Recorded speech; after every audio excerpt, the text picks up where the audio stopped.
Welcome to McPlum, simple solutions served daily. You start by making sure JJS is callable from your terminal. This lets you run JavaScript voice scripts directly. Once JJS runs, place your input text, any custom lexicon, and a voice model into one project folder so file paths are stable. Next, decide the audio format and sample rate. WAV at 22,050 Hz is a good default for clarity. After that, open your editor and create a small JS wrapper to load text, set voice parameters, and write to the chosen. Now you write the core JJS script that performs text-to-speech. Read the text file, instantiate the synthesizer, and configure voice, pitch, and speech rate.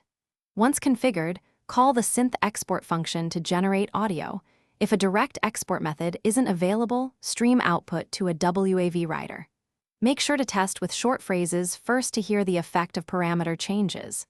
If pronunciation is off, apply your lexicon substitutions and rerun until the phrasing and timing match your goal. Finish by batching all texts and running the JJS script in sequence, producing consistently named audio files for each input. After generation, normalize audio levels and trim leading or trailing silence to make files ready for publishing. If something goes wrong, first verify file paths and file permissions.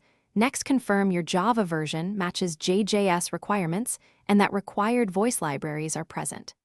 If synthesis crashes, run the script with verbose logging to capture stack traces and pinpoint missing dependencies or parameter conflicts. Thanks for watching. Stay juicy and subscribe.